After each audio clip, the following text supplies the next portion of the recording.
About 3 years ago I did a video called What's in the Woods. I thought it'd be cool to do a sequel, but this time what I'm going to use is a camera trap. And this camera trap will enable me to take pictures of what's happening in the woods here in Cook County, even when I'm not around. So what your camera trap consists of is obviously the camera, and you have your card to store the pictures on, and then you could program it to take video or still shots that are stronger, like 8 megapixels or just 2 megapixels. Obviously this is your power source.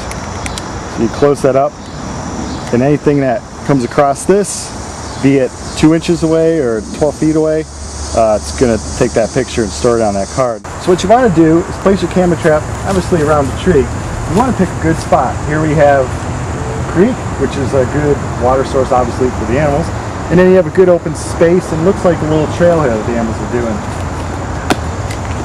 What you can do is just wrap your camera trap around the tree, lock it up, and then you're good to go. So I would leave my camera sit out there in the woods for a few days, and it was always fun to find out what it captured. Well, fun if you're a wildlife nerd like me. It also was exciting to see that the trap was still there and that no one had stolen it. I did this off and on for a year to make this video. So as I looked at my pictures, of course I had the usual suspects like squirrels. Heck, even a squirrel looks kinda cool and creepy in the late hours. Now some lucky squirrels can live to be almost 10 years old in the forest, but most will be killed by traffic. So remember to break for wildlife. This squirrel was almost scared to death by his friend here. Whoa, squirrel. An animal that I found usually creeping around at night was the opossum. Besides being an animal that kind of freaks me out, it also is the largest marsupial we have in the Western Hemisphere. Of course, the most popular marsupial in the world is the kangaroo, and that would have been weird if I got a photo of one of those. Another animal I found a lot was the clever raccoon. It was nice to see them in the woods instead of eating out of someone's trash can. This little one had a pal. Whenever I see a raccoon, I think of Ranger Rick, which is a huge reason why I got interested in wildlife and spent hours and hours making these animal videos. Gee, thanks, Ranger Rick. Out of all the smaller animals, I was really hoping to find a skunk, which is my favorite local wildlife. I think this is a blurry one here to the left. I learned that if you ever want to get a close-up picture of a deer, just put your camera trap out there. It seemed no matter where I placed my trap in the forest preserves, a deer would walk by.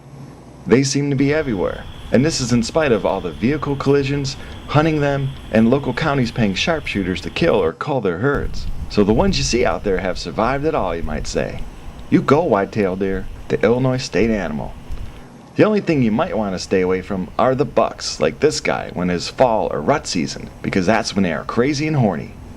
The largest predator we have in these woods is the coyote, and I was lucky enough to capture 2 blurry photos on my camera trap of them. This animal plays an important role in keeping the rodent populations in check. Some people have a fear of this animal, but keep your cats inside, keep your small dogs on a leash, and everything will be fine. I think having predators around makes people smarter and more aware and respectful of the woods. Illinois unfortunately allows trapping in these animals, which I think is wrong.